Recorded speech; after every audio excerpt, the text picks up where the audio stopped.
Humahataw na mga balita at impormasyon. Dos por dos. Ating damhin, ating lasapin ang hagupit na Dos por Dos.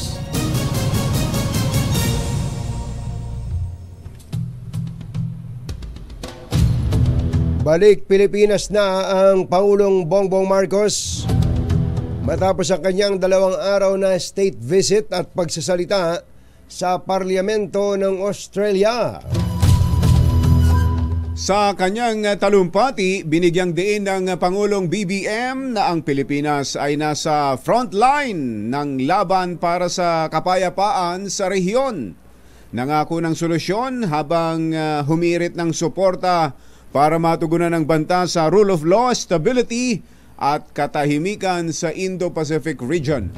Nanawagan din po ang Pangulo sa Australian Parliament na magsanib puwersa ang dalawang bansa kasama ang iba pang kaalyado upang protektahan ang kapayapaan at pigilan ang mga aksyon na lumalabag sa international law.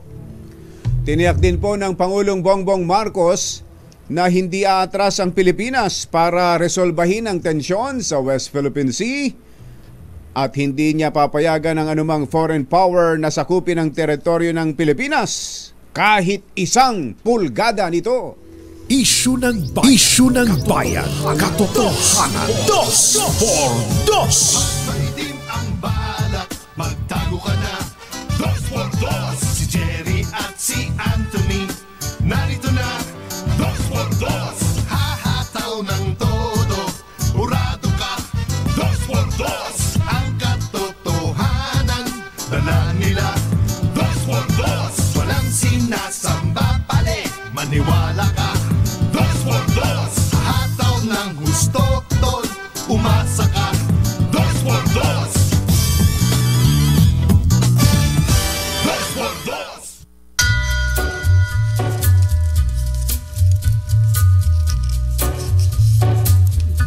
Hi. Take a little walk Maganda morning. and go across the Magandang umaga, bayan! Bayan! Ito po si Anthony Taberna. Ito po si Jerry Baha. Muli pong sumasa inyo ang Dos por Dos. Ngayong araw na ito ng Friday! Yuhuu! Hoy, totoong Friday na ngayon, ha? At ngayon Baka pala, naman magduda pa kayo, oo, ha? wag na kayo nagtatampo. Yung mga matampuhin dyan, baka kulang lang kayo sa ligo. Kulang sa ligo. Ayan. Oo, kaya mga kulang sa ligo, talagang ganun, matampuhin eh. Ganun ba? Oo. Ah. Kaya yung mga matampuhin dyan, baka merong matampuhin dyan, baka kulang lang kayo sa ligo. Ayan. Maligo lang. Maligo Ligo lang ang solusyon. Ayan. Mag-init Ngayon ng na- tubig kung kayo'y giniginaw. Yes. Sapagkat medyo umihip ulit ang hamihan. Yes. 22 ulit, kumbachero. 22. 22 sa Science Garden ng Batasan. Iba talaga yung science garden mo. 22 degrees. Kumbachero ay umpisa na ng tinatawag na Fire Prevention Month. Fire? Fire Prevention Month? Oo. Kaya naman actually ito'y kaya naman binanggit na Fire Prevention Month. Talagang umpisa na ng tag-init at dumadami talaga yung kaso Ng sunog. ng sunog. February pa lang, January pa lang, Ay, grabe malamig na. pa ang dami na ng sunog na naganap.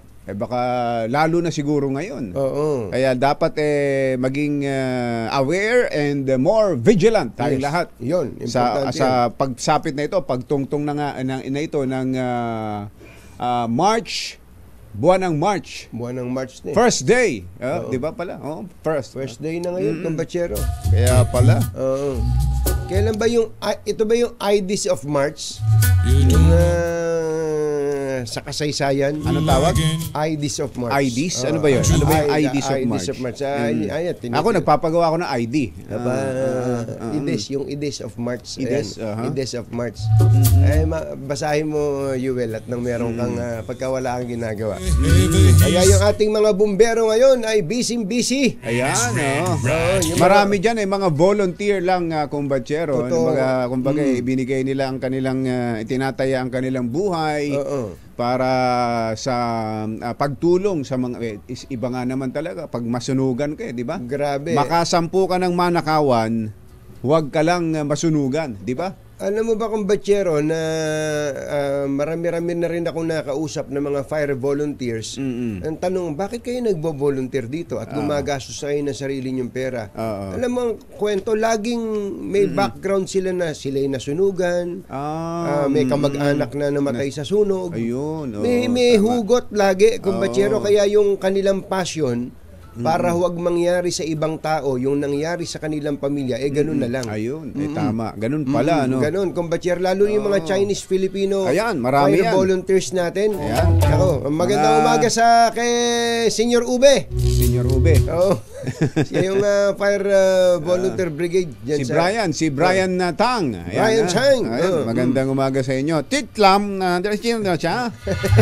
Ano oras na ba? Ano oras ngayon? Laktiam Kong Chithun. Laktiam. Mr. Jalom Tang. Ayan. Magandang morning. Napakinggan nyo ho ba yung naging bahagi ng talumpati ng Pangulo? Yung pambungad natin. Ang tindi pala ng naging pahayag doon ng Pangulo. Ano yung binanggit dito, Mother, sa dulo? Kahit 1 pulgada nito. Kahit 1 pulgada ng teritoryo ng Pilipinas ay hindi papayagang masakop ng foreign power. Naalala ko nung... Yun ba'y binira ba ng Pangulo yan sa wikang Pilipino o sa English? Sa English yan, Sa English.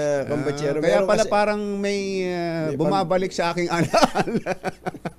alam mo ba kumbachero, siya ko naisip. May tumirada niyan dati. Meron din Ginaye. May tumirada niyan dati. Nagkasablay-sablay nga lang.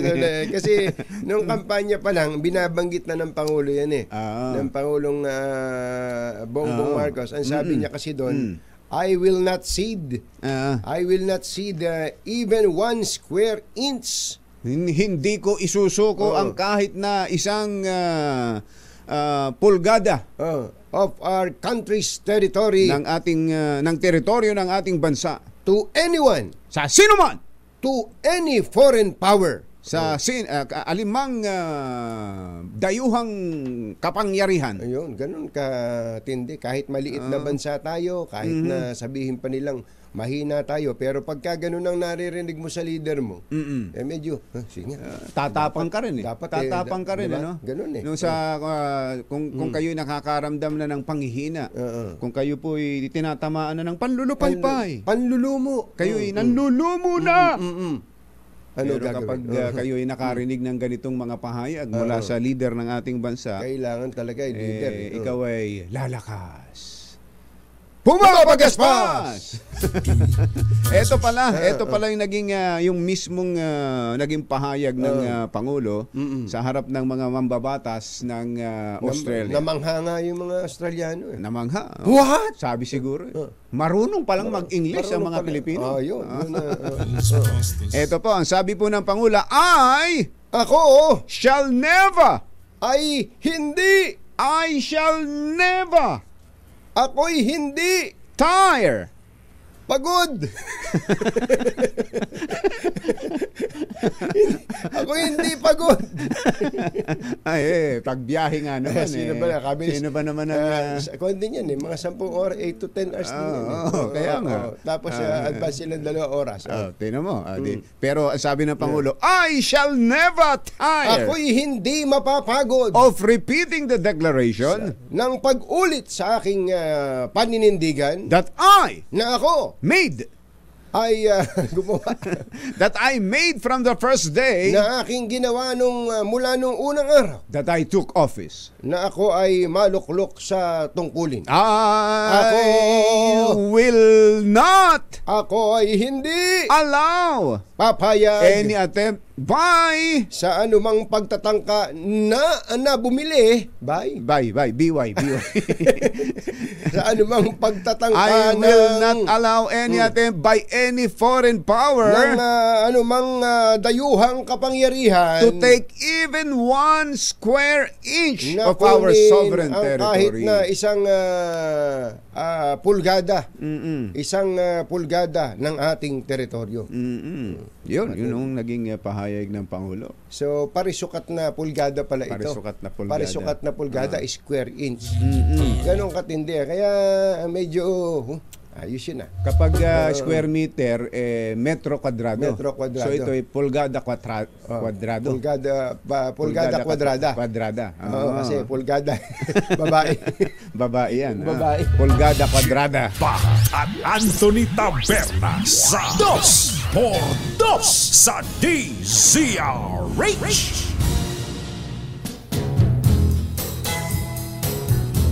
Pati Friday, medyo chill-chill tayo. Friday. Kumbachero.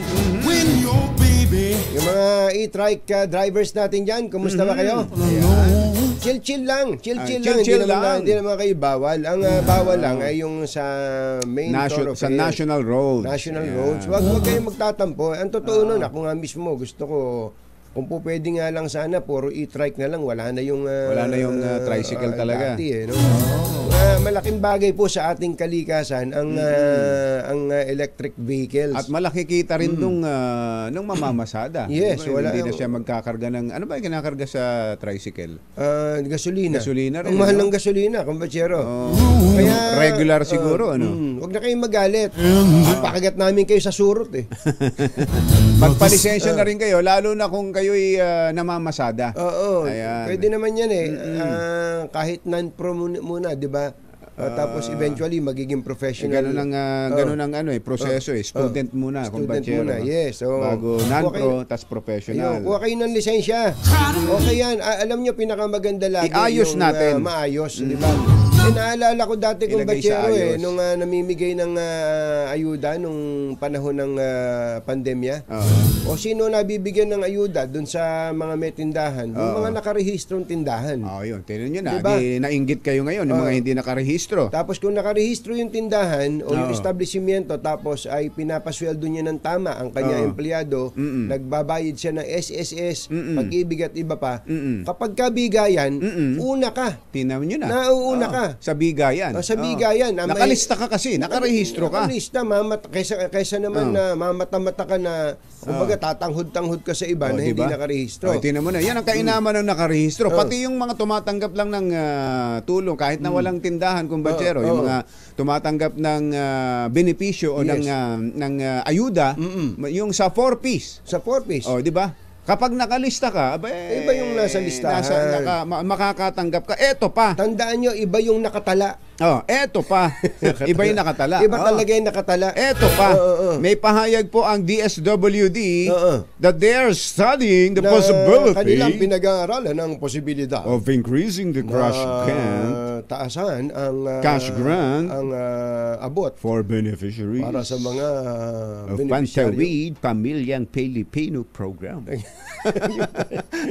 Tingnan nyo na, may increase na May increase pa ang ayuda. napakaswerte. Kung kayo'y mga nagpapakahirap na mga manggagawa, hindi makadali na makakuha ng increase, itong naghihintay lang monthly, Oo. makaka-increase pa. tingnan nyo na yan. Sabi siguro ng gobyerno, that's inflationary increase. Ayun na nga, yun na nga yun. Pambira. Dahil daw po sa inflation. Ay, nako.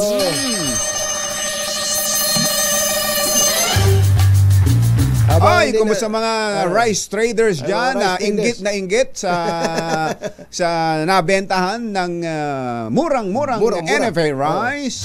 At sila ay nakapagbebenta ng mahal na commercial rice. Inggit na inggit daw, doon sa dalawa. Oo. Inggit na inggit yung ibang mga rice traders. Sino ba naman hindi mainggit? Oo. Bakit daw yung dalawa lang? Bekene man. Kaya naman. Standby lang, Boy Gonzales. Meron siyang motorcade kasama ang mga bumbero yan sa Maynila. At si RH23 Edwin Duque ay nakikipag-motorcade naman sa Navotas. Standby lang at magpapausok lang kami dito ng pampasweldo ni Sherwin. Oras po natin ay Mr. Jalom Tang Lakyam Chap Gohun 6:15 ng umaga. ACS Balita. Susunod na! This time check is brought to you by Tandem Anthony Taberna at Jerry Baja. ACS Balita. Ang programang ito ay hatid sa inyo ng ACS Manufacturing Corporation, ISO Certified, maker of world-class quality Pride detergent. Araw ngayon ang Biyernes, unang araw sa buwan ng Marso. 2024 sa ulo ng ating mga ACS Balita. Visitor Park sa NBP binuksan para sa pamilya ng mga PDL. Teritoryo ng Pilipinas, hindi isusuko ng Pangulo sa anumang dayuhang kapangyarihan. Lorraine Badoy hinatulang guilty sa indirect contempt, pinagmultaan ng Supreme Court. 5 pulis na botas na sangkot sa Gemboy Slay nakalaya na. Tulog sumiklab sa gun shop sa Marikina City. At isang tatay arestado matapos gahasain ang 5 minor de edad na anak niya. Napakawalang yang tatay nito. Sa Northern Samar. Magandang umaga, Luzon, Visayas at Mindanao. Good morning, Philippines. Hello, world. Kami po ang inyong mga tagapagbalita. Ito po si Jerry Baha. Ito po naman si Anthony Taberna. At ito ang ACS Balita. Unahin lang muna natin kung batsero ang mga nagaganap kaugnay ng Fire Prevention Month. May motorcade. May video ba to? May motorcade na pinuntahan si RH29 Boy Gonzales. Kaugnay po ng pag-uumpisa ng Fire Prevention Month. 29 Boy Gonzales, coming boy! Jerry, umarangkada na ngayong alas 6 na umaga ang motorcade ng Manila Fire District bilang bahagi rin ng aktibidad nila sa pagsimula ng Fire Prevention Month. Mismong si Fire Senior Superintendent Christine Dr. Kula, ang District Fire Marshal ang nanguna sa motorcade at kasama yung mga tauhan ng BJMP, Manila Police District at ang Manila Traffic and Parking Bureau. Iikot ang BAP Manila sa buong Luzon upang ipaalam sa mga residente na ang kanilang hakbangin, kaalaman tungkol sa kaligtasan at para na rin sa pag-iwas sa sunog. Nasa higit sa 60 truck ng bumbero ang umikot kabilang ang ilang mga fire volunteers at mga tauhan nga ng BJMP na batid na lumilitaw sa ginawang pag-aaral tuwing buwan ng Marso. Nagsisimula ng uminit ang lagay ng panahon at dahil dito na itatala ang mas mataas ng bilang ng mga insidente na sunog. Muling nagpaalala ang BAP Manila na maisagawa sa bawat tahanan ng lubhang pag-iingat, lalo na sa mga nakalipas na insidente ng sunog. Kalimitan ay pawang mga residential area. Pakinggan natin si Senior Superintendent Christine Dr. Kula. Magandang umaga po, ma'am. Fire Prevention Month po. Oo, good morning po.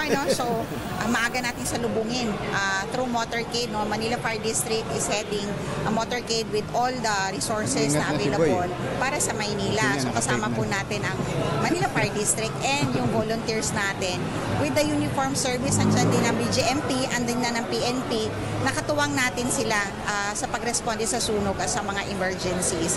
So, paalala po, sana maging fire safe yung ating mga kabahayan through our actions na alam natin kung paano iiwasan ang sunog. So paalala po sa lahat, nag-umpisa na po ang tag-init, ang tag-tuyot na tumataas po talaga at alarming ang increase ng ating mga sunog. Kasama po yan yung pagsisigat, pagsusunog ng mga basura, bawal po yun. No? So tumataas din po yung bilang kaya nagpapaalala po kami na sana po itigil po natin or di po natin gagawin yun kasi bawal po talaga siya. Ayun. Boy. Tito Boy. Mhm. Parang si Tito Boy Nawala Nawala Okay, ayan. Nandito na kami sa medyo bumangit yung signal. Nandito na kami, Anthony Jerry, sa area ng Quirino Avenue. Mhm. At maya-maya ay malapit na itong dumaan dito sa area ng dadaan din sila sa Burgos Avenue hanggang sa pabalik dito sa pinaka fire station nila sa Kinikada, Rizal Avenue, Santa Cruz. Kapag nagmo-motorcade bang ganyan hindi na sila nagsisirena, boy? Ang nakasirena sila pero hindi kamukha na parang may hindi responde ang Oo, baka kasi mahina lang, hindi. Mahina lang. Minute din nakamute yung yung sirena para hindi maka-alarma. Ma-alarma yung iba. Ito ay motorcade na ahal na pong truck ng bumbero. Ang kasabay na namin na nag-ikot dito sa iba't ibang lugar sa Maynila. Para sa kauna-una sa Pilipinas, si Richito, si Boy Gonzales, tuloy-tuloy sa pagbabalita, tuloy-tuloy sa serbisyo, sama-sama tayo, Pilipino. Thank you, boy! Ano kaya yan? Maganda siguro isabay na rin ng mga taga-BFP yung pagmo-motorcade, tas pamimigay ng fire extinguisher. Hindi pwede yun. Anong pamimigay? Bakit naman? Anong pamimigay? Yung pamimigay ng para walang ganoon. Awareness and public service. Siguro ganito, ang pamimigay, brochure. Magandang morning sa mga bumbero natin. Brochure siguro. PM is the key. Leaflets. Leaflets, brochure ng fire extinguisher. Punta naman natin si RH23 Edwin Duque na nakiki-motorcade din at ito information drive dyan sa Navotas. 23 Edwin Duque. Coming Edwin! Jerry Cantoni mula rito sa kaban ng Sipo Road sa may Nabutas Sport ay unang istimasa alas 6 ng umaga itong simultidyo sa parade ng iba't ibang ahensya ng gobyerno dito sa Nabutas Kongreso rito sa unang araw ng Fire Prevention Month. Ayon dito kay Fire Marshal Superintendent Ronaldo Sanchez, kasama nila lahat ng fire volunteers, Nabutas Disaster Risk Reduction Management, PNP, BGMP at mga mamamayan ng Nabutas. Lain itong parade ay upang may paalam sa mga mamamayan ang kahalagahan at kaalaman ng pag-iingat sa tamang paggamit ng kagamitan, kuryente upang maiwasan ang sanhi na sunog.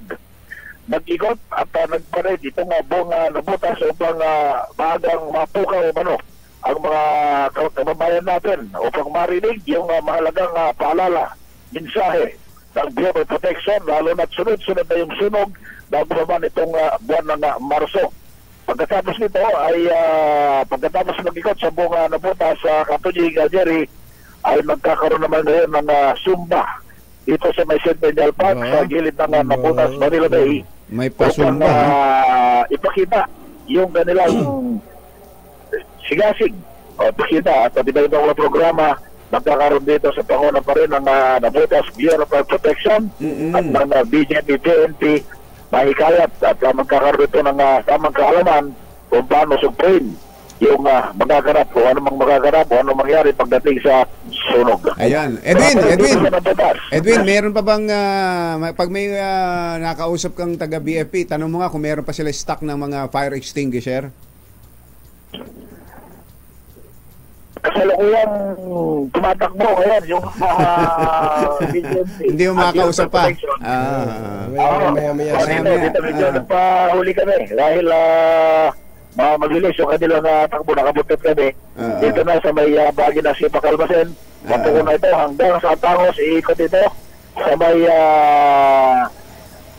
mag-ikot dito, larang pasuli ito ng Sipo Road at dito doon diretso na sa may Centennial Park upang magkaroon na ng program hanggang matapos alas 9 ng umaga. Babalik tayo doon sa mga opisyal ng protection. Tapos sinabi ko kung mga stock pa sila mga sir upang magamit. Baka sa storage ng fire extinguisher, masunog dun yan. Pero mainam din talaga, mainam din tayo sa kanilang nakikita natin na meron naman na paisip dito lalo na yung mga chemical. Mainam talaga. Mainam pa rin Talagayan nila. na meron tayong fire extinguisher at yung kayo sinasabi nga natin kumbatsero yung smoke detector. Importante yun. Importante yun. Nung isang gabi lang nagluto si Gerard sa air fryer. Oo. Nagkaroon ng konting usok. Umalarma. Sabi ko, mabutit. Gumagana pala yan. Gumagana. Oo. Konting usok lang, umalarma kaagad yung smoke detector. Kaya, ang mura lang ng pagkabili ko. No? Kaya akala ko hindi gumagana eh. Magkano yun? 260. Baka dinagdagan mo pa. May patong pa yun, ha? Kwentuhan na nga. Baka kasi umorder ka sa akin. Meron ibang mga company nga dito sa Nabotos, tinanong ko kung expire na, sabi. Tulugin mo lang, i-share ko mo, para balitan mo sabi sa para dahil may sakya, pero pag yugyugin mo yung tangke. Tapos balik pa rin mo. Sabi nila yung dalawang tape na nagiging active uli yung kailangan na nagagawin para magagamit anytime. Ayos. Ayan, mula pa rin dito sa Namugas, ako pa rin sa alas 23. Kaunay pa rin sa unang araw ng Fire Prevention Month. Ako, alas 20, pagtuloy sa pagbabalita tuloy-tuloy sa servisyo. Sama-sama tayo, Filipino. 6:31 ng umaga, standby lang Edniel Parosa. Wala tayong oras. Wala tayong oras. Dami kaming komersyal eh. Standby lang Edniel Parosa dahil meron po tayong update sa sunog. Akalain mo itong arms core. Oo, yung pinuputukan mo, kumbatsero. Naalala mo pa pala nung pumutok akong huli dyan. Di ba? Oo. Ibang klase. Yung arms core sa Marikina, nandiyan po si Edniel Parosa. Hingi tayo ng update sa kaugnay po ng sunog na nangyari dyan. At dyan pala sa isang lugar na tinututukan ni Sherwin Alfaro, may 43 patay. Ha? Totoo ba to? 43 patay sa isang restaurant fire. Ay abangan po natin ang update po sa balitang yan. Dito lang sa ACS Balita. 6:32 ng umaga. This time check is brought to you by ACS Manufacturing Corporation, ISO certified, maker of world-class quality Pride detergent. Walang balitang makakaligtas, walang balitang makakalampas, saan mang sulok ng kapuluan. ACS Balita! ACS Balita! Ang programang ito ay hatid sa inyo ng ACS Manufacturing Corporation, ISO certified, maker ng world-class quality Pride detergent. Hi! Magandang morning! Anong araw ba today, kumbatsero? Today is Laundry Day Friday. Yuhuu! At pag Laundry Day Friday, all you need is Pride washing machine detergent. May triple stain away formula kaya tanggal ang makapit, madikit, malupit na dumit mancha kaya easy ang labada. Kaya pala mula noon hanggang ngayon, all you need is Pride. All you need is Pride. ACS. Kasama ang 2x2 tandem Anthony Taberna at Jerry Baha. ACS Balita. Ayun.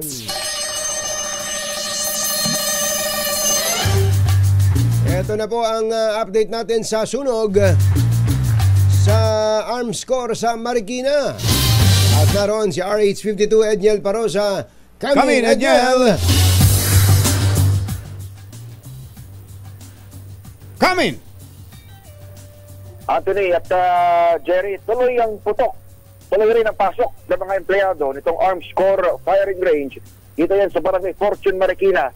Sa kabila ng napakalaking sunog, bumulabog dito sa barangay at dito syempre sa compound kahapon yan ng hapon. Dito sa aking likuran, Jerry at Anthony, nakikita yung pinaka-firing range. Doon ayun, sa dulo nito, may pumasok na. Oo. Ay puputok na, Jerry, hinahanap ka rito. Kailan ka ulit madadaan. Si Anthony, hinahanap dyan. Matagal nang hinahanap. Sa dulo nito, Jerry, doon sa likuran, yung mga punong yan, doon yung mismong sunog nangyari. Kaya lang, hindi natin yung malapitan sapagkat hindi dito sa mismong firing range pala. yung nangyaring sunog, kundi doon sa katabing pagawaan. Dito yan sa turo natin, yung pinaka-entrance ng pagawaan. Itong nasa likod. Sa bungad. Oo, yung kulay gray na gate na ito, nasarado at tikong pa rin yung bibig ng mga gwardiya. Ayaw magsalita, ayaw magpapasok. Kung ano yung sitwasyon doon sa pinaka-armory, kung saan nga narinig Jerry at Anthony yung mga initial na explosion na sinundan nitong pagtaas ng apoy dan sa ating kinalaman pala ngayon. Mismo sa gawaan ng Sa baril. gawaan. Tsaka may mga stock siguro mga bala dyan. Teka, nakausap mo na ba yung may-ari ng Arms Corps, si Pablo Bong Belmes? Bang papunta pa lang dito ka Jerry. Ito, nagkakape pa siguro. Pero pagsasalarawan na Jerry at Anthony ng mga gwardiya nitong firing range, kausap natin sila mga mababait na gwardiya. Yung mga doon, hindi ko alam kung mababait. Pero pagsasalarawan ng mga nandito, kagaya ng mga nakausap natin kahapon at mga witnesses, ay isa, dalawang pagsabog na napakalakas yung inisyal na narinig, sinundan ng pagiging kulay kahel ng kalangitan, naging kulay orange yung impapawid kahapon, at sinundan nga itong nung napakalakas na apoy. Ang binabanggit ng ating mga kababayan pagsasalarawan nila, Jerry at Anthony, ay tila baga parang ang pakiramdam, parang may mahuhulog sa langit. Ang sabi pa nga nung iba, parang aeroplano, kung ang iba pa man, bulalakaw. Dahil nagkaroon ng malakas sa pagsabog, tapos pagtingin doon sa kalangitan, parang biglang nag-sunset agad dahil doon sa kulay orange ng nangyari. Mabuti na lamang at nabilis na nakaresponde kahapon yung mga pamatay sunog sa pangunguna, of course, ng Barangay Fortune Fire Brigade at iba pang first responder dahilan para ma-contain yung apoy at mabilis na ideklarang fire under control. Kalaunan ay fire out pasado alas 5 ng hapon. Babay sa latest report ng Marikina City Rescue 161 ay hanggang sa mga oras na ito, Jared Anthony, kausap natin yung rescue kanina, hindi pa rin matukoy. Hindi pa rin tapos yung investigasyon kung ano yung pinakasanhi ditong sunog kahapon at mayroon palang mga sugatan dito sa binabagit nating sunog. May mga report na nagkaroon ng minor burn. Ang iba naman ay minor na sugat at mabilis tinabandaw na nabigyan ng medical attention, of course, ng Marikina City Health Office na rumisponde kahapon. Lalakad lang tayo ng konti palabas doon sa mismo compound kung may oras tayo kahit maraming commercial kapag ganitong saglit. Ito yung sabihin ko na sana sa iyo Abuti tinuna mo. Ikaw na nagsabi. Ito yung pinakamalapit, Jared Anthony, na residential area. So, nagkulagandahan dito sa kabilang kalsada. Yung compound ng firing at saka yung paggawa nito sa aking kanan, sobrang contained niya. Kaya nung pinasok siya ng mga bumbero, ay mabilis namang naapula yung sunog. Pero yun, may kainan dito at ito na sila yung mga residente kahapon na takot doon sa nangyayaring sunog. Edniel, so hindi apektado ang operation ng firing range? Kasi weekend ngayon, ayan, magsisimula magdagsaan yan. Ngayon hanggang itong Saturday, Sunday, andyan lagi si Nelson Lu, kumbachero. Lagi kayo nahanap no ng Team Alpha. Si Jensu, wala. Kung makikita nyo kanina, yung mga nagdadaanan sa likod natin. Si Orly T. Diretso na sila, Anthony at Jerry. Ito, yung mga nakita nyo dumaan sa likod ko. Diretso na sila sa firing range. So, ito na nga, Friday na. At tuloy-tuloy, itong operasyon ito. Hindi naman sila apektado itong sunog. At tuloy-tuloy rin, yung pasok ng mga empleyado, nakikita natin, kahit doon sa may pagawaan, na ayaw magpapasok at kumausap sa atin. So, yun ang latest. Wala rito sa Barangay Fortune sa lungsod ng Marikina, kung saan nga naganap yung malaking sunog kahapon. Mamaya magbibigay tayo ng update kung ano yung resulta. Initially, ng investigasyon, ano ba yung sanhi noong sunog na yan. At mabuti na lamang hindi nadama yung mga bala doon sa paggawa ng baril dahil baka mas mahirapang apulahin yung sunog at dumami pa yung damages sakali mang mangyari. Para sa kauna-unahan sa Pilipinas, Major H, ito, si Edniel Parrosa. Tuloy-tuloy sa pagbabalita, tuloy-tuloy sa serbisyo. Sama-sama tayo, Pilipino. Thank you, Edniel. Samantala, bilang pagkilala sa pangangailangang gawing makatao ang mga polisiya at programa para sa mga taong nakakulong, binuksan ni Bucor Director General Gregorio Katapang Jr. ang Visitors Park sa loob ng maximum security compound ng New Bilibid Prison sa Muntinlupa. Sa ilalim ng temang bilangguan man ay paraiso sa patakarang makadiyos at makatao, Ang 5,000 square meters na parke ay isang open space na may playground para sa mga bata at gazebos o nipahat na maaaring upuan ng mga bumibisita sa kanilang mga nakakulong na mahal sa buhay. May caterpillar ba? May chubibo ba? Kapag nilagyan din nila ng snowman yan, di para Star City. Para Star City. Ayun na nga, baka kakukompetensyahin ng Star City. Hindi naman tama. Inabot din ang 4 na buwan ng pagpapagawa sa nasabing park na meron ding mga comfort room para sa mga lalaki at babae. Ayon po kay General Katapang, karamihan sa mga ginamit na materyales sa paggawa ng palaruan ay mula sa mga recycled materials na matatagpuan sa loob ng maximum security compound, habang iba naman ay donasyon mula sa mga mababait na donor. Ayun. Pati yung mga ginamit na galing din doon, yung mga kutsilyo, mga palakol, mga itak, galing din doon sa loob. Yung ginamit sa paggawa.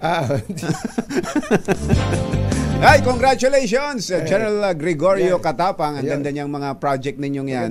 Para hindi ganun na nabuburyong ang mga bilanggo at syempre yung kanilang mga pamilya. Mahal sa buhay. Yung malaman lang nila na merong andun lang sa labas yung mga mahal nila sa buhay at nakakapag-chubibo. Ay, chubibo, nakakapag-swing. Yung swing lang, importante yan. Okay na ayos yun. na yan. Ayos! Samantala, hinatulan ng Korte Suprema si dating NTF-ELCAC spokesperson Lorraine Badoy na guilty sa indirect contempt dahil sa pagbabanta at pang-iinsulto sa isang hukom. Sa 52 pahinang desisyon, pinagmumulta ng Supreme Court en banc si Badoy ng 30,000 piso at binalaan ng mas matinding parusa kung uulitin pa ito. Alas 6:46 ng umaga, naimbag bigat kada kayo amin na po. Agring kayo, gising na. Nanindigan ng Pangulong Bongbong Marcos sa harap ng Australian Parliament na walang isusuko ni 1 pulgada ng teritoryo ang Pilipinas. Sa kanyang talumpati, iginiit ng Pangulo na nasa frontline ng laban ng bansa para sa regional peace at stability. Nangako ang Pangulo na hindi titiklop sa anumang foreign power at patuloy na didepensahan ang soberenya ng Pilipinas. Nagpasalamat naman si Pangulong Marcos sa pagtindig ng Australia sa bansa sa gitna ng tumitinding tensyon sa West Philippine Sea. We remain firm in defending our sovereignty, our sovereign rights, our jurisdiction. I shall never tire of repeating the declaration that I made from the first day that I took office. I will not allow any attempt by any foreign power to take even 1 square inch of our sovereign territory. The challenges that we face may be formidable, but equally formidable is our resolve.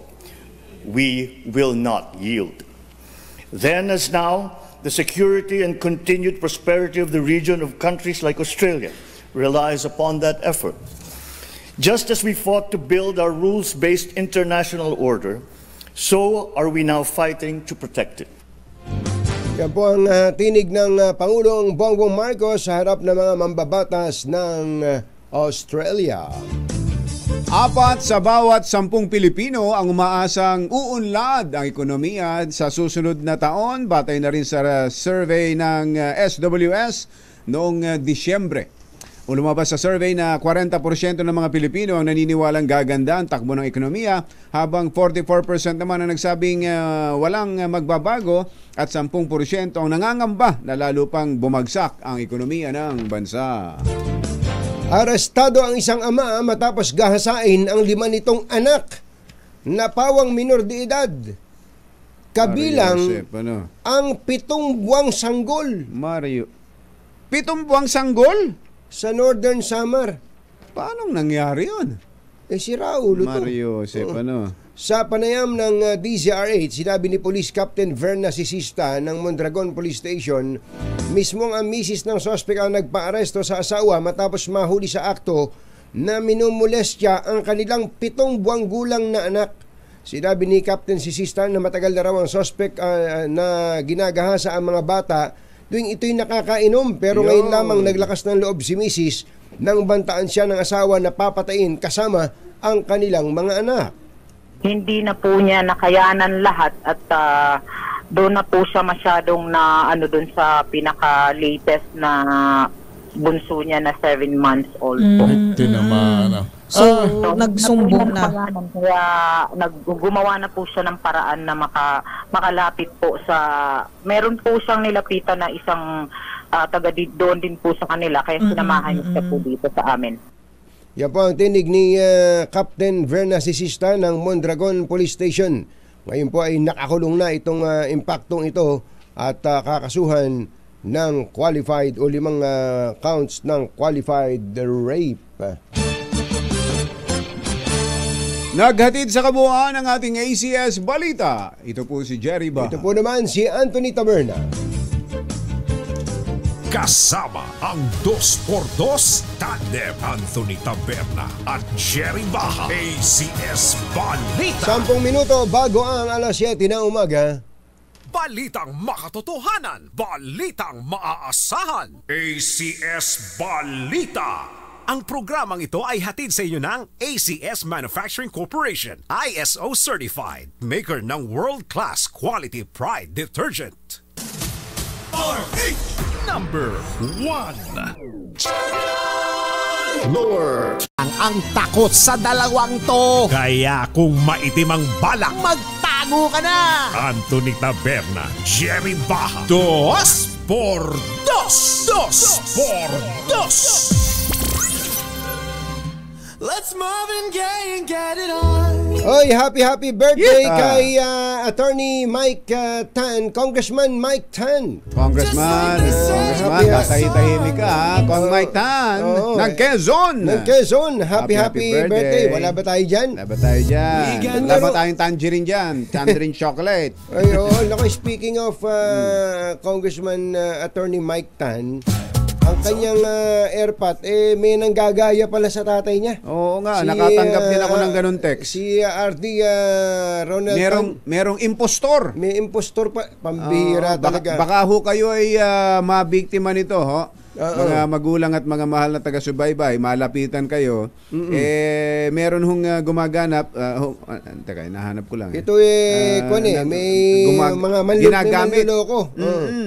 At ginagamit po yung pangalan ni DPWH Regional Director Ronald Tan sa solicitation and project bidding. Pambihira. Ito yung number na ginagamit 0967-488-0020. Sa Viber messages to pinadadaan kong batsero. At may logo pa ng DPWH. Nako, matindi. Magaling ding magaling ding sa dali na ngayon gawin yan pwede pa ngang kopyahin pati pirma ni RD sa ganyan, ilagay yung logo, ilalagay pa yung mukha niya na para lang palitawin na siya yung nagsusulisit. Ito nga sabi ho ni RD Ronald Tan ay wala silang solicitation o wala silang pinapayagan, ino-authorize na sino man para mag-solicit. Pambihira. And shall in no way do or cause the doing of the same. Walang ganun. Wala nun. Hindi lang pala DPWH ang logo ang kapansin-pansin na nando doon.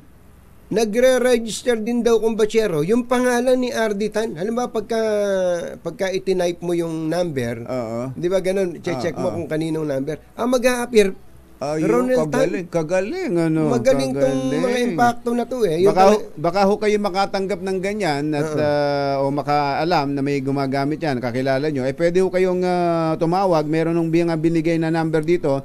Saan ba ito? FBI ba ito, kumbatsero? At CIA? Sa FBI. Ito number ng FBI. Ito, pwede ho kayong magpaabot daw ho ng impormasyon maski dyan sa DPWH. Dyan sa La Union. 072-242-9357. Pwede po kayong tumawag dyan. At pwede rin naman pong magsuplong sa NBI Region 1. Ito po yung number 0966-472-3056. Ayan. Pwede po kayong magsumbong at pwede rin po kayong mag-message sa Facebook page ng DPWH Region 1. Ito palang kahindik-hindik dyan. Ito daw taong ito tumatawag sa mga kontraktor. Pagkatapos, nung tanungin daw nung kontraktor, parang, Ardi, bakit iba boses mo? Ang sabi daw malat lang. Nag-concert ako Nag-concert ako at kumanta ng tatanda at lilipas din ako. Bullshit na yan. Scammer talaga. Isip-isipin mo nga. At magaling, ha? Oo. Ay, naku, kalakas ng loob. Wag daw kayo maniniwala. Mamimigay ng pera yan. Oo. Pero yung manghihingi. Pero yung manghihingi, magsusulicit. Never. Pambihirang pati sa... So, yung pong mga... Sabi siguro, tama na. Baka madugtungan nyo pa. Hindi, pero ito ay isang pagkakataon din, kumbatsero, para ating paalalahanan ang DICT. Ang DICT, ito, hindi ba ang kanilang press release sa atin, at naniwala naman tayo na kapag ka pinaregister na natin ang ating mga SIM card, ay wala nang mga manluloko o kaya significantly mawawala yung mga, ang daming pamamaraan din Ang dami talaga. SIM card din po ang ginagamit, mga kababayan. Malamang ang nagagamit diyan yung machine na binibili machine dati. Na, kumbatsero. Yung text blast yata yun. Text blast. Pero ito, tumawag talaga, kumbatsero. Aba, talaga. Tumawag, kaya nga, teka, parang iba boses mo, Ardi. Pasensya ka na. Kumanta kasi ko ng Remember Me. Naloko na.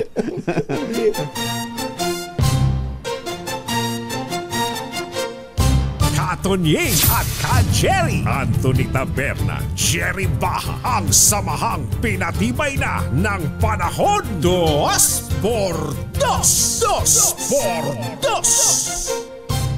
Happy birthday kay former MMDA General Manager Lito Berhel de Dios. GM Lito Berhel de Dios. Happy birthday. At kay Bebot Diaz. Naalala mo si Bebot? Si Bebot. Si Bebot Diaz. Happy birthday ngayon. Bebot.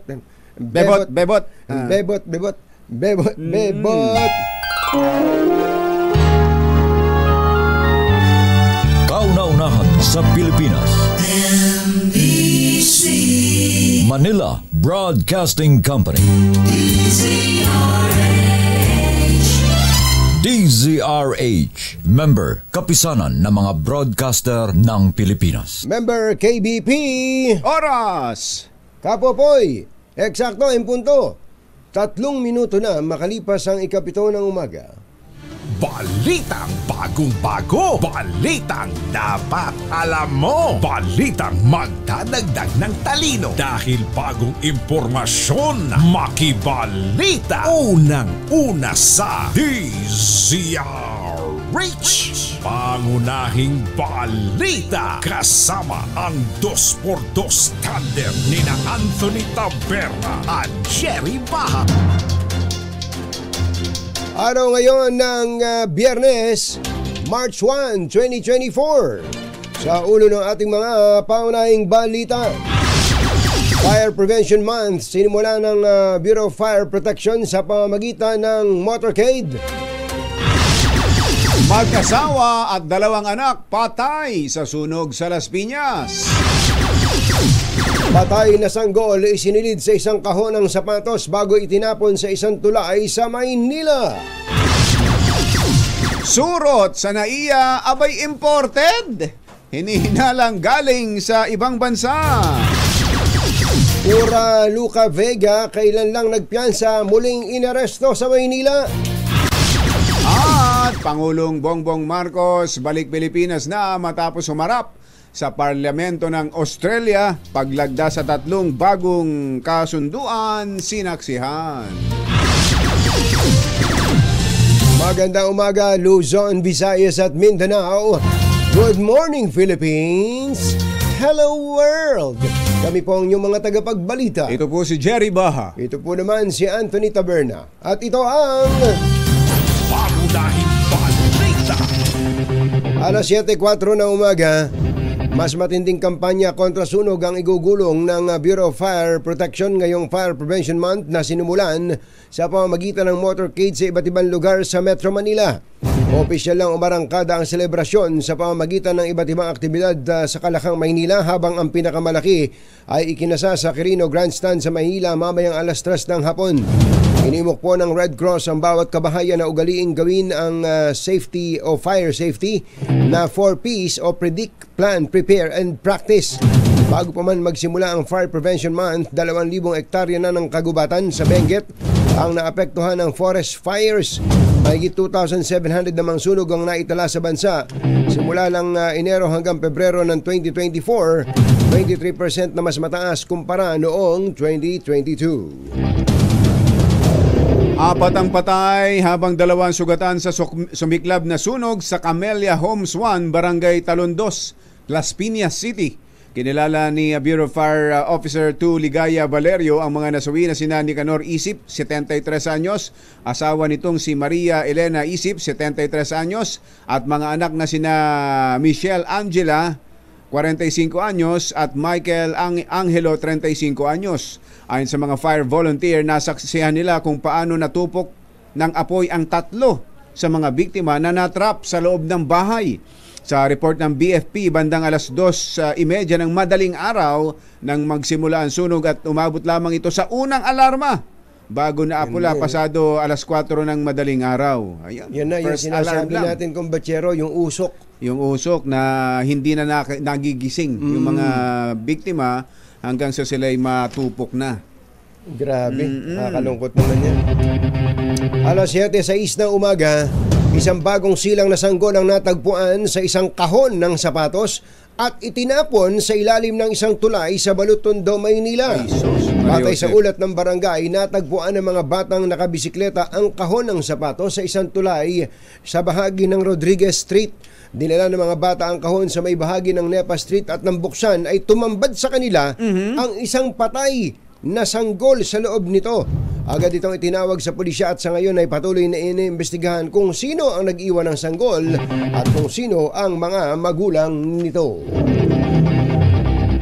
Sa ibang balita, posible umanong galing sa abroad o imported ang inirereklamong mga surot sa Ninoy Aquino International Airport. Ayon kay NAIA Terminal 3 Pest Control Services Operations Supervisor Mike Bunyo, masyado kasing malalaki ang mga surot kumpara sa karaniwang surot na nakikita sa Pilipinas. Para player ng basketball yan. Ay, syempre. Tama, diba? Kapag kaya nga nag-i-import tayo eh. Tama. Dayo pala, dayo. Pati pala sa surot ganun. Maaari anyang nakasama ang mga surot sa mga nakasama ang mga surot sa mga bagahing ipinasok sa paliparan mula abroad.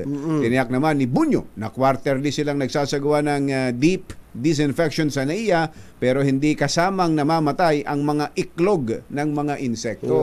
Ayun. Imported. Oras po natin, Yusek Jerome Oliveros ng DA 7:08 ng umaga.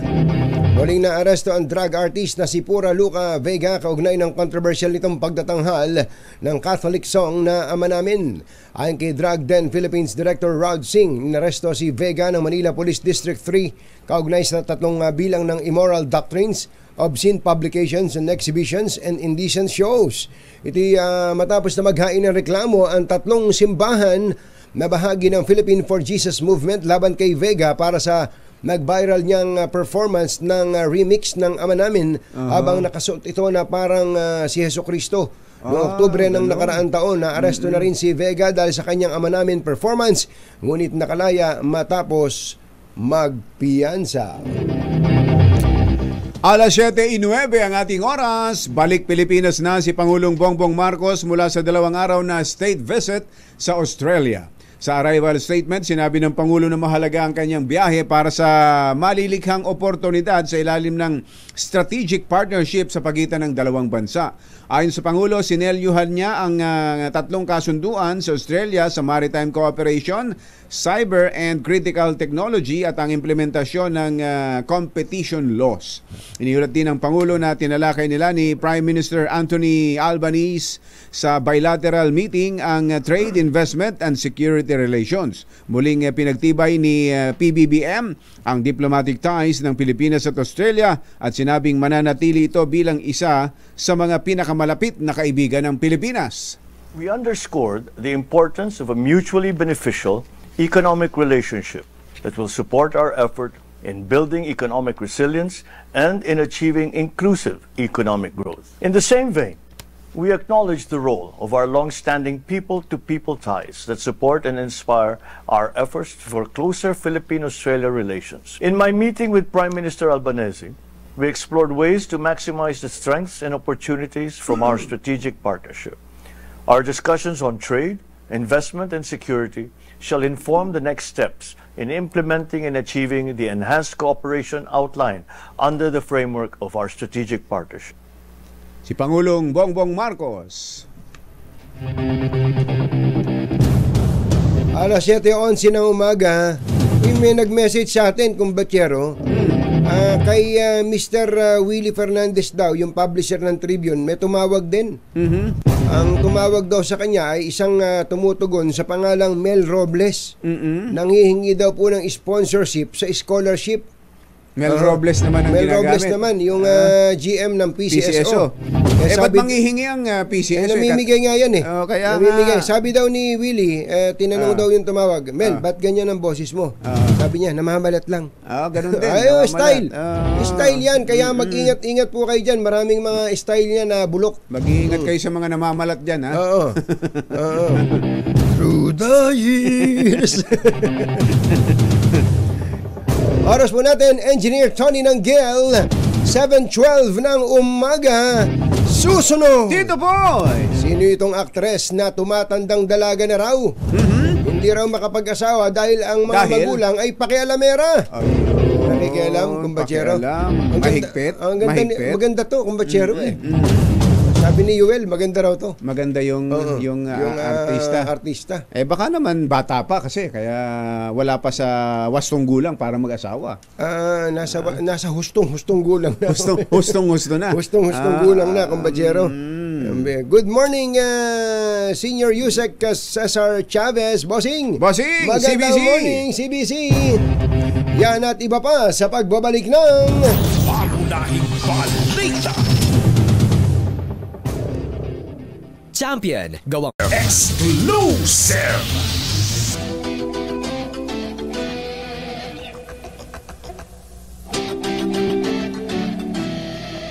Nahuli din natin, kumbatsero. Nahuli din natin. Ilang buwan na natin siyang hinahunting. Si Yuel Reyes lang pala makakahuli sa kanya. Hindi, Yuel iba ka, Yuel. Makakausap po natin ang Man of the Hour, ang administrador ng National Food Authority, si Administrator Rod Bioco. Administrator, magandang morning! Si Katunying po at saka si Ka Jerry. Katunying, mayong buntag, no? At Ka Jerry. Opo. Rod Bioco, sa inyong lingkod, NFA Administrator. Opo. Salamat po. Ang pinaglihi ba kayo sa palos? Ang hirap niyong mahuli Ay, in-explain ko naman sa inyo yung situation natin, no? So, ngayon ay may suporta tayo at paintulot na tawag dito na sumagot sa mga kaibigan natin sa media. Opo, okay. Ang issue po ngayon ay nagbenta daw po kayo ng daan-daang libong kaban ng bigas ng NFA sa iilang rice traders ng palugi, walang bidding, walang pahintulot ng NFA Council. Unang tanong, ano po bang klaseng bigas ang ibinenta ninyo at gaano po iyon kadami? Gaano kalaki ang volume? Well, ang tawag dito, yung binibenta ng NFA, we make sure na ang bigas na binibenta natin, especially for the calamity relief, dapat well-milled rice. Yun yung standard ng NFA, no? Opo. At we make sure na within 3 months at consider natin yan na fresh stocks available yan for calamity relief, no? Tapos meron tayong resolution, a guideline from the NFA Council, and ito ay ayon sa batas, no, rice tarification law, and yung charter ng NFA, no, Presidential Decree number 4, na after na dapat lahat yung stock natin dapat mabenta natin in good condition, no. So meron tayong rule na we buffer, no. Sa ngayon ang existing rule, we buffer yung palay for 6 months, and then once we mill it, we have 3 months to make it available, no, as a priority for our calamity relief, for yung mga welfare programs ng government, no, both national and local, and other mga relief agencies, humanitarian agencies. And then after 3 months, bago mag-deteriorate na hindi na siya hindi na siya fit for human consumption, dapat bago humantong sa ganun na stage yung bigas, dapat na-dispose na yan in good condition, no? In good condition. So in good consumable condition. So dati-rati nakakabenta tayo ng marami niyan. Ang minimum kailangan na ibenta ng NFA at least 200,000 bags a month para matustusan yung mga day-to-day na kailangan ng ahensya, pangsweldo sa tao, yung mga utilities, security, janitorial, and other fixed costs, no? Para financially viable ang pagpapatakbo ng ahensya, kasi doon lang tayo pwedeng kumuha ng panggastos natin sa mga nabenta natin na bigas, no?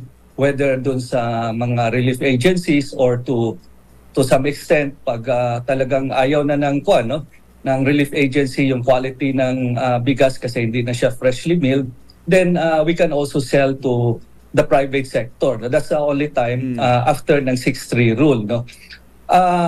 Kung titingnan natin 2021-22, ano yung 6-3, sir?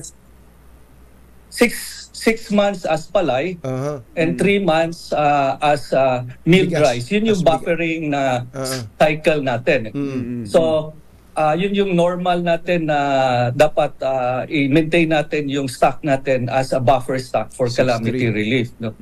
Beyond that, of course, hindi naman gumaganda yung stock, no? So nagde-deteriorate dahan-dahan, but we have to sell that in good condition, no? To the general public through sa ngayon as additional safeguard para sigurado tayo safe and good condition. Normally nire-remill yan yung NFA bago yan i-dispose to the commercial sector, but we can also opt na through commitment ng mga buyers na dapat i-remill nila ang aging stocks at provide this in good condition to the consumers. Opo, so tama po pala, if I may, Administrator, so tama po pala yung report na itong bigas na dinispatcha ninyo, ibinenta ninyo nitong January, ay in good condition pa. Tama pala yon, in good condition, at pwede pa talagang kainin. Fit for human consumption. Fit for human consumption. Yun pala talaga ang requirement bago nyo ibenta. Kailangan in good condition pa. Before deterioration. Tama ho yun. Tama ho yun. After 3 months, syempre may konting discoloration, no? Ang bigas mismo at nagkakaroon ng powdery na substance, di ba? Yung nagpapowdery siya, no? And then nagde-develop rin siya ng unpleasant odor. So that's why traditionally ang ginagawa ng NFA, nire-remill muna to ulit, no? So nimi-mill ulit para gumanda naman, no? But regardless, it's tawag nito, even without remilling, actually it's okay pa naman, acceptable pa naman yun based dun sa classification ng NFA. Pero bakit to, Administrator, bakit to ibebenta na ng mura? Hindi ho ibenta ng sa mas magandang presyo? Well, meron tayong tawag nito, mandated price, no? At siniset yan ng NFA Council. Sa ngayon, it's 25 pesos per kilo. Now, kung i-auction natin itong aging stock, we are also allowed na up to yung floor price natin 22.50, no? Pero of course, mas gusto natin mabenta to at the best value price, na advantageous sa NFA, no, based doon sa mga limitation na set na ng NFA Council, no. So kaya ang ginagawa natin traditionally, binebenta na lang natin as is where is basis, no selection, first come first in first out basis, and then we allow our buyers on a first come first serve basis, meaning yung unang bibili niyan, makukuha niya yung pinakaluma, no? Teka mo muna, Administrator. Administrator, so binabawalan kayo na itaas ang presyo sa 25 kahit na in good condition pa rin? More than 25? Kahit na in good condition pa rin ang bigas? Hindi tayo nakaset na kasi yung presyo niyan, maximum 25 sa ngayon ng council, no? At although hinihingi natin ang paintulot ng council na ibenta to at a higher price, but hanggang 25 pesos pa lang ang na-approve nila. So they're taking it up. We're asking, we already forwarded this recommendations to the NFA Council. Sila ang nag-approve ng mga presyo. Hindi kaya outdated na yung 25 pesos? Kasi po, yung policy na yun. Pati yung policy na yun, kasi iba na ang presyuhan ng bigas. Karaniwan, kapag ikaw ay bibili, tsaka mas magandang may ceiling. Pero kapag ikaw magbebenta, ikaw nga kikita, di ba? Actually po, Administrator, papunta na po kami dun sa point na yun. Kasi ang sabi po ng COA, meron pong COA observation report dyan, ang sabi po ng COA, mahigit 35 pesos, to be exact, 35 pesos and 48 centavos ang inventory cost ng bigas per kilo. So, klaro po, dito pa lang sa sinabi ng COA na ito, na talong-talo po kayo dito sa benta ninyo na 25 pesos sa Administrator. Well, actually, meron tayong proposal, no, sa council na iakyat natin yung presyo to 36, no? Or even a compromise at 32 pesos. Pero ito kinukonsider pa ng council, no? So, in as much as we want to sell it at a higher price, siguro I do not know the wisdom before, no? Kasi bago lang ako pumasok sa NFA, 1 year pa lang ako sa NFA, but I do not know the arguments before. Pero parang sinasabi na hindi mabigyan ng incentive ang NFA to sell at a higher price yung aging stocks, no? This is my opinion only, so I can only speculate, no? Kasi parang to prevent the NFA to be incentivized to sell only old stock kasi mas mahal, 'di ba?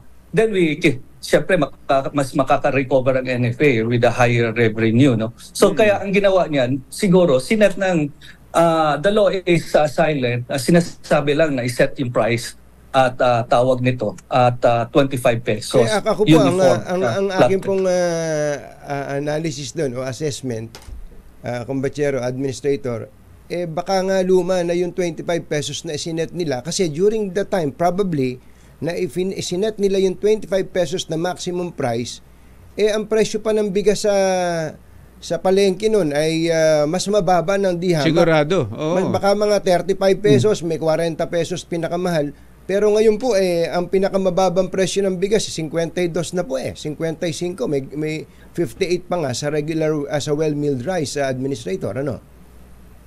Yeah, totoo 'yan, no? At ang price yata, if hindi ako nagkakamali, 2008 pa to na set, no? Nako. 2008, that's 16 years ago, no? And tumaas na lahat yung mga bilihin, no? At tawag nito na kaya nga nire-request natin itaas, and nagrereklamo nga kami kasi yung ibang ahensya mas mataas yung budget nila, nasa mga 34, 36 pesos. Bumibili pa nga sila na ibang LGU, 40 plus. Kaya nga At ang sinasabi rin ng last meeting ng council, Kaya nga, para kunwari sa case ng DSWD, on the fresh tax, no? Muna ang sabi lang nila para maka-average down din sila sa cost nila, no?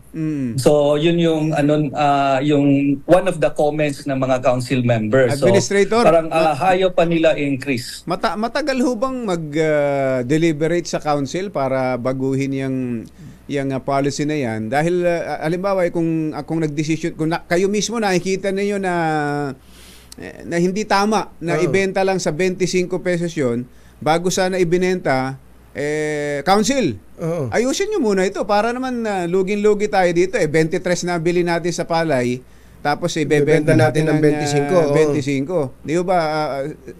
Ayusin muna sa council bago ibenta. Well, precisely, yun yung isa sa mga arguments ko sa council.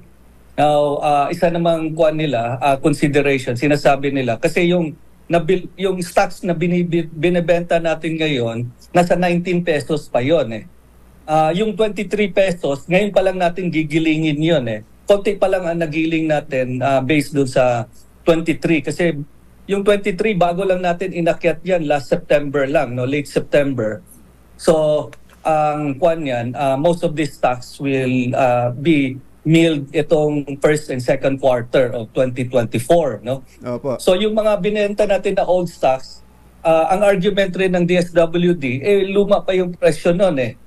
So pero hindi dapat old price pa rin muna tayo. Opo, pero administrator, medyo nakakapanlumo po yun. Sino ba yung NFA Council po na yan, by the way? Ang NFA Council is composed of course, the DA Secretary as the chairman, NFA Administrator as the vice chairman, and then the members are coming from DTI, NEDA, DSWD, DOF, and Land Bank and Central Bank. And then meron tayong 2 private sector na representatives.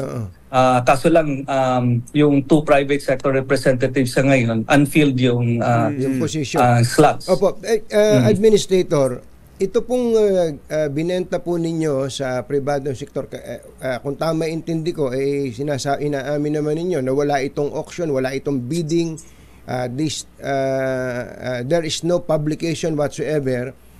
Paano nyo po pinipili yung mga traders na pinagbebentahan po ninyo ng bigas? Well, una sa lahat, no, I try to avoid as much as possible selling. No? Last year, yung 2022, mahigit na mga 4-5 million ang binenta from non-DRRM purposes, no, to non-DRRM kwan. Kaya ito, relatively very small ito compared to the previous years. Ganun. Teka po, pakiulit nga ninyo, gaano kalaki ang volume ng mga nakaraan na nagbebenta rin po ng ganito na sabihin na nating palugi? 3 to 5 million. 3 to 5 million bags a year? A year. Sus Mariano, kailan po itong ginagawa?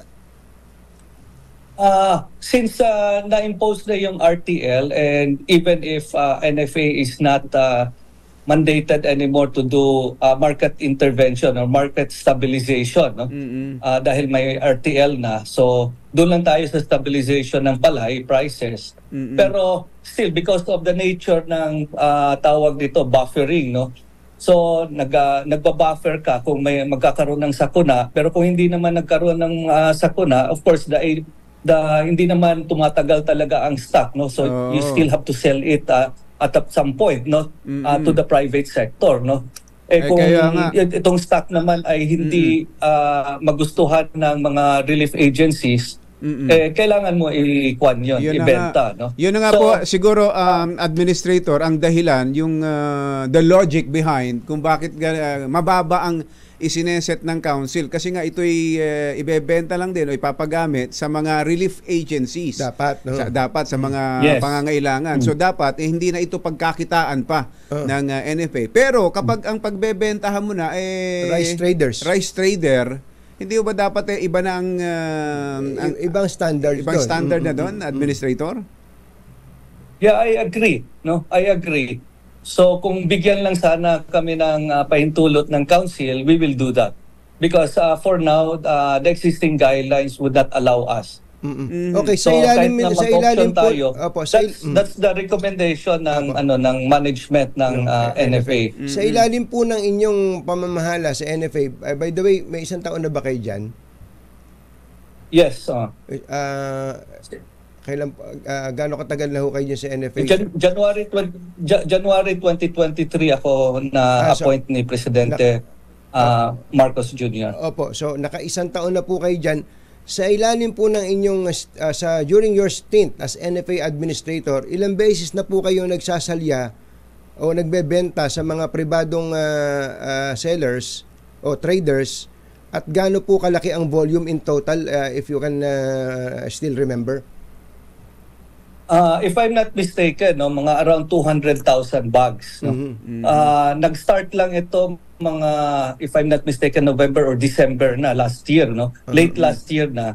Kasi forced to good na tayo dahil mauubusan na ng pera ang NFA pang sweldo. So may memo na sa finance natin na kailangan na magbenta ng stock. So hindi pwede na mag-antay lang kami doon sa sales based on relief agency kasi wala namang major na sakuna, So tawag nito. So yung malaking aging stock ng NFA kailangan ibenta. Although ito relatively maliit ito compared sa ibang panahon, 2021, 2022, so mula po nung November na sinabi nyo kailangan nyo magbenta at wala kayong pampasweldo, ganun ba? Wala kayong pampasweldo ng tao. Bukod pa sa masisira na, tama ba? Malapit na near masira. expiration, parang ganun. Malapit na rin mag-expire yung stock natin. Dahil yun yung buffer so, stock. So kailangan. So mula November, may mga stock. Mula November hanggang ngayon hanggang Pebrero, ang naibebenta nyo na po sa traders 200,000 in total bags o per month po, per month? If I'm not mistaken, okay, 200,000 or 100 plus. 100 plus thousand. Opo. Okay, ano po ang monitor nyo ba kung ano ginawa ng trader dito? Baka naman ibinenta nila 50 pesos to, medyo nakakainis po yun na administrator. Hindi na natin monitor nyo pa ba yun? At ginagawa nyo pa ba yun na administrator? Well, duty natin na monitor, At tawag dito, although wala na tayong control doon, monitor lang tayo, At in-interview natin yung nagbebenta. Sabi naman nila, kasi ang target sana natin, ang prayer natin, kasi with the recovery and the additional cost ng remilling nila and logistics, dapat mabenta nila maximum yan 41 to 45, with good margin already on their part, So yun yung prayer natin na kailangan i-provide nila ito at prayer lang na prayer lang yun, administrator. So hindi ninyo pwedeng i-impose diyan sa mga traders na pinagbentahan ninyo. Yeah. Well, unlike nung pre-RTL, pwede tayo mag-compel sa kanila, Kasi may regulatory power ang NFA to allow them only to sell at a ceiling price, Pero sa ngayon, syempre yung mga author ng NFA, ng RTL, dinidisallow na yan. Nako, dapat nga kung ganito pala administrator, kumbachero, dapat pala bago nyo ibenta, total o kayo kikita naman kayo dito ibenta nyo ito ng mababa. Pag hindi, last nyo na yan. O kaya mumultahan namin kayo. Wala ba kayong ganong powers? Yun ang meron tayong tawag dito, prerogative doon, Kasi it's not stated in the law, so nor the existing guidelines, but we have the administrative power to do that, So syempre pwede natin i-blacklist without formally putting up a blacklist, Okay. So alam naman na ng mga buyers, and that's a good way to compel them, indirectly. Nire-rebag lang ho yan na administrator, hindi niyo nakilala yan, di ba? Yes. Yes. that's part of the deed of undertaking. Kasi once they remill that, it's already their product. I mean, it's already a different form. Opo. Administrator, tapatan lang po, no? Tapatin niyo po kami at ang mga nanonood sa atin. Kayo po ba may pakinabang personal? Nakinabang ba kayo ng personal? Meron bang did you benefit from this sale personally? Kaibigan nyo ba itong mga traders na to? Mga tropa nyo ba to? Sila ba ay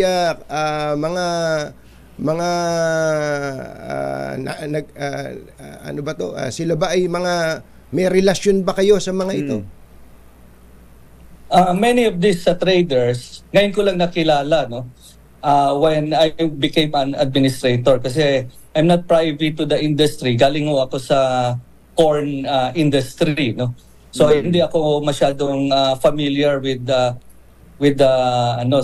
mga stakeholders ng, especially the rice millers, no, na involved with transactions with NFA. But hindi ako nag-benefit or anything from this, no, because ang tinitingnan lang natin yung kapakanan ng NFA, yun yung trabaho natin. But wala tayong personal interest dito or nakinabang tayo dito.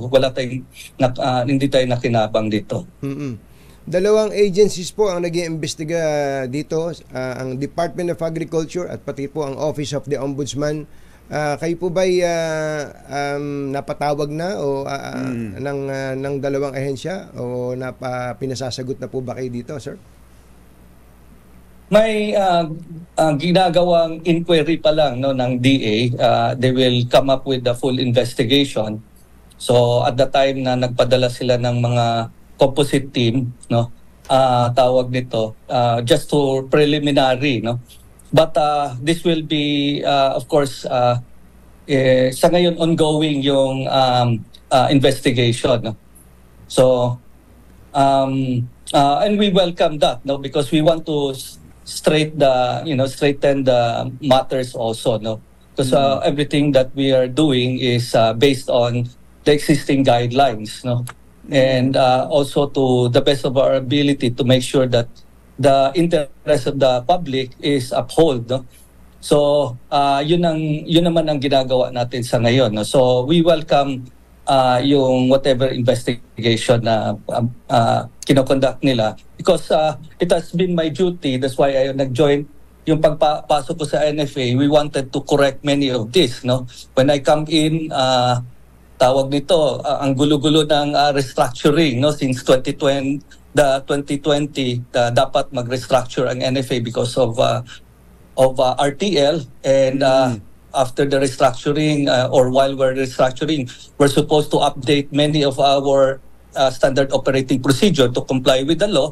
At somehow namana ko itong problema na to kasi walang set na new guidelines to conform properly. That's why when I came in, I needed to plug already the loopholes, no. So kaya stop commercial selling kaagad nung pagpasok ko para walang leakages, no. It was only later ng October last year. Administrator, sana po na lang kapag sa susunod pa, kung meron pa kayong ibebenta diyan na malapit na ring masira, mabago muna yung yung policy, kasi very prone to corruption. Actually hindi lang prone, kundi nag-i-encourage siya, nagyayaya siya na magkaroon ng corruption, yung ganong policy. Nag-iimbita. Last na lang, Administrator, at we are sorry po, we are taking too much of your time. Last question, so are you saying that this sale po, talo po ang tao dito? Tingin ko naman, that's a very subjective, no. Of course, we want to give the lowest price possible, no? And tawag dito, itong stock naman we're trying to extend as long as possible. In fact, the program ng NFA ngayon to modernize, imbis na 6-3 rule, gagawin natin 12-6, no, by introducing infrastructure development, modernization para ma-extend yung shelf life at hindi tayo ma-involve dito sa distress selling, no? We could consider natin distress selling in a way because we're forced to sell at a lower cost, no? Yes, sir. So kaya ito yung balak natin na i-correct talaga, no, as much as possible. But it should start with, of course, proper restructuring ng NFA and then proper procedures, and then coming up with the modernization ng NFA so we don't get into this kind of situation. Yes, sir. I think yun naman talaga ang pakay ng batas. Administrator Rod Bioco, maraming salamat po. Administrator. Salamat po sa pagsagot nyo sa aming mga katanungan. Magandang umaga po sa inyo. Magandang umaga. Salamat sa mga suking nakikinig sa atin ngayon sa programa ng 2x2. Thank you so much. Si Administrator Roderico Bioco ng National Food Authority. Masamang tao lang ang takot sa dalawang to. Kaya kung maitim ang balak, Magtago ka na! Anthony Taberna, Jerry Baja, 2x2. Parang gusto mo nang maging rice trader Sumakit ang ulo ko doon, Yun ang problema. Laging ngayon napupunteriya ang rice tarification law. Kung papansinin natin. Dito lang sa isyong ito, pati ho yung policy na yon, council pala yun na hindi nyo dapat itaas sa 25 pesos ang pagbebenta ng bigas. Kasi nga, nakabase yun. Nakikinabang doon, mga tao din. Dapat kasi ang makinabang doon, yung mga tinamaan ng kalamidad. Pero kapag ibebenta mo na sa rice trader, dapat ibang policy yun. Ibang policy na yun. O kaya, ibalik na lang natin na ang NFA pwedeng magbenta ng NFA rice. Sa retail, biruin nyo kung ibinenta yun ng 25 pesos sa retail. Sa ating mga kababayan. Masaya ang mga Pilipino. Kahit anong klaseng bigas kakainin namin Ayun. Bakit hindi magawa na ngayon ng NFA yun? Dahil sa Rice Tarification Law.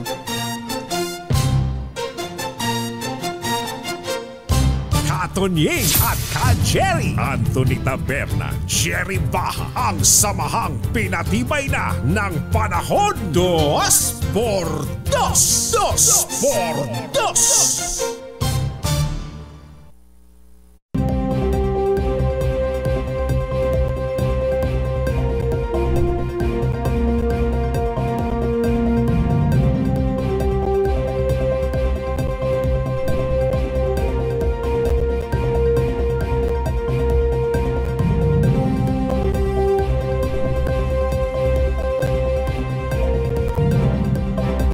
Jerry, 2x2. Hindi ko pala nalagyan ng extra yung kay administrator kanina. Mga balitang tatak, 2x2 sa 2x2. Exclusive.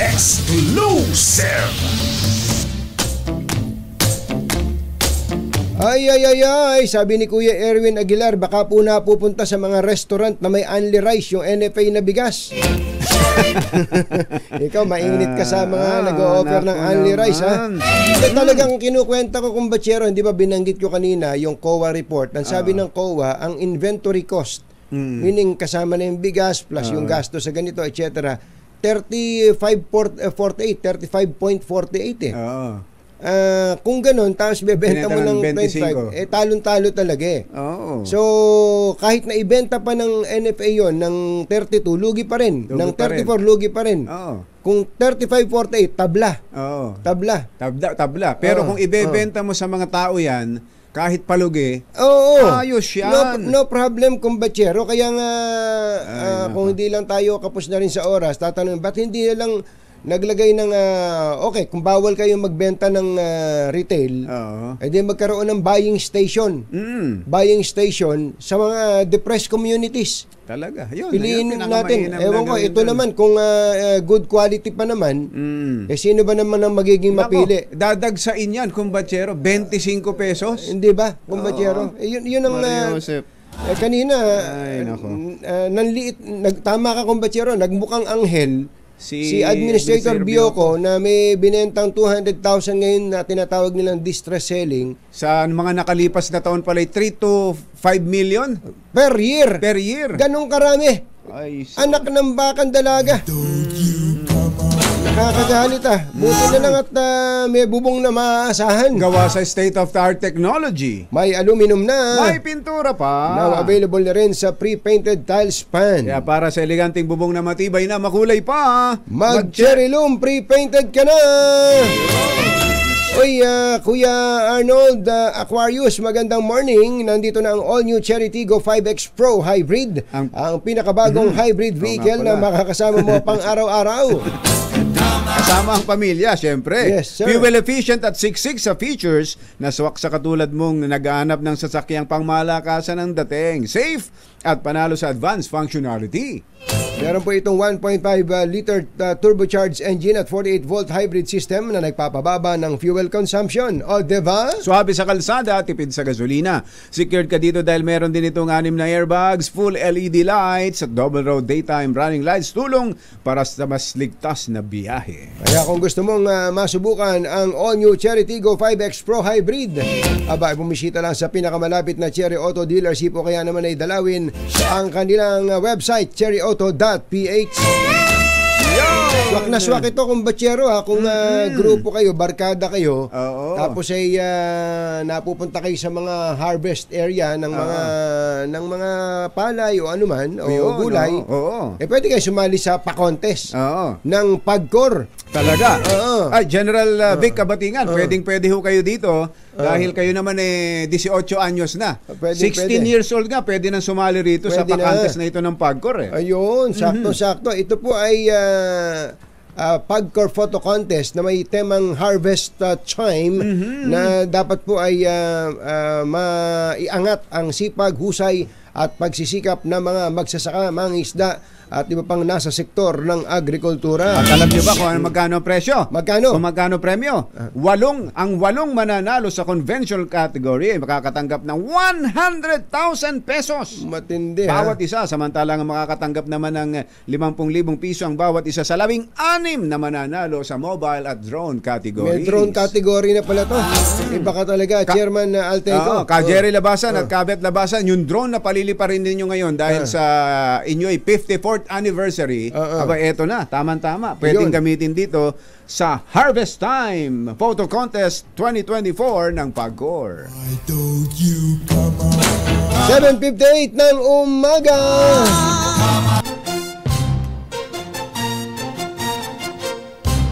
Tonying at Ka-Jerry Anthony Taberna, Jerry Baha, ang samahang pinatibay na ng panahon. 2 por 2 2 por 2.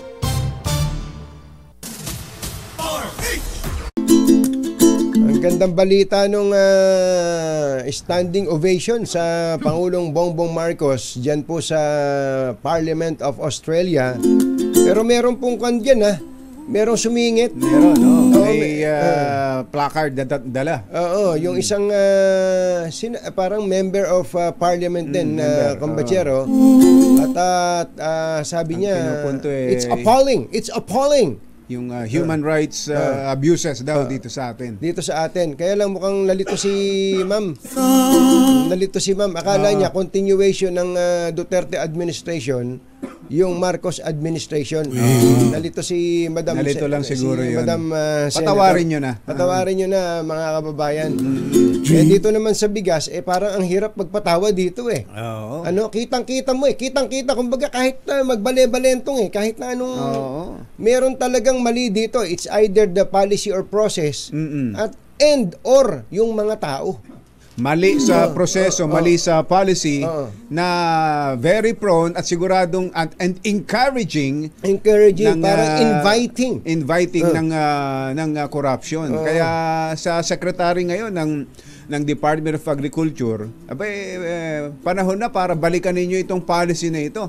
Ngayon lang tayo nakakita na ikaw yung seller, pero sasabihin mo sa sarili mo, hindi ako pwedeng magtaas Hindi ako dapat kumita Ito lang ako. Kailangan malugi tayo. Mario, saan ka nakakita nun? Mario Sepo. Bye! Happy weekend! Damdaming bayan. Susunod na. Somewhere over the rainbow. This time check is brought to you by